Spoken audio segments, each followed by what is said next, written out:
익산시가 용안면에 있는 경축순환자원화센터 가축 분뇨시설 신축에 나서자 인근 주민들의 걱정이 커지고 있습니다. 약취 발생과 동시에 분뇨를 비료로 만드는 바이오차라는 기술이 적용되는 과정에서 화학물질이 발생할 것이라는 우려 때문인데요. 익산시는 바이오차 기술은 소각이 아닌 열분해 공법이기 때문에 주민들이 우려하는 유해물질이 발생하는 문제는 없을 것이라는 입장입니다. 윤현석 기자의 보도입니다. 지난 2012년 준공돼 운영에 들어간 경축순환자원화센터. 돼지와 소, 닭의 분뇨를 수거해 퇴비화하는 작업을 수행하고 있습니다. 가축 분뇨의 해양 투기가 금지된 이후 국책 사업으로 설립된 이 센터는 하루 100톤가량의 분뇨를 처리하고 있습니다. 최근 익산시는 경축순환센터 옆 부지에 가축 분뇨 공동자원화 시설을 신축하려는 계획을 세우고 2차 추가 경정 예산안에 관련 예산을 올렸습니다.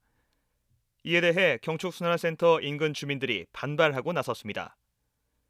이미 마을 근처에는 하수종말 처리장과 쓰레기 매립장 등이 들어서 있어 악취 등에 충분히 고통받아 왔다는 것입니다.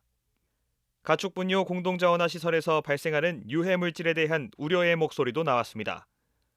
새로 조성될 시설에는 가축 분뇨를 고열로 탄소화시켜 비료로 만드는 바이오차 기술이 적용될 예정입니다.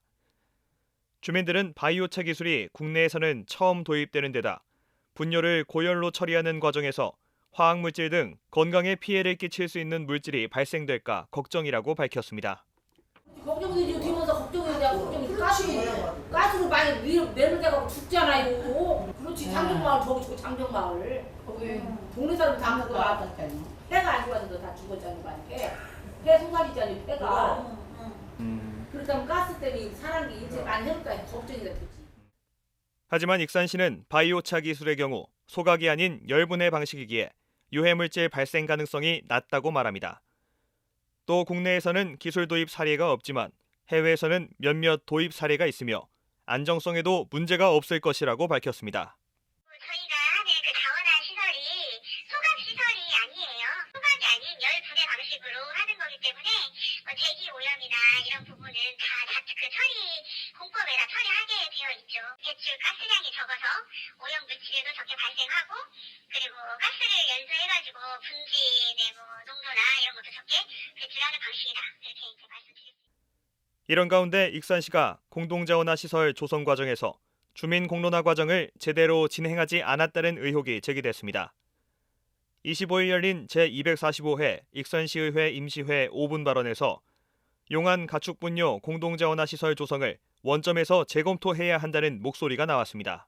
지역 주민, 공무원, 축산인, 전문가, 정치인 등 모든 관계자가 함께 참여하여 철저히 검증하면서 진행해야 합니다. 하지만 이 중요한 과정을 익산시는 제대로 이행하지 못했습니다. 조성 전부터 주민들의 우려 섞인 목소리가 나오고 있는 가축 분뇨 공동자원화 시설. 주민들의 우려를 해소하기 위해 설명회와 공청회 등 익산시의 노력이 필요해 보입니다. KCN 윤현석입니다.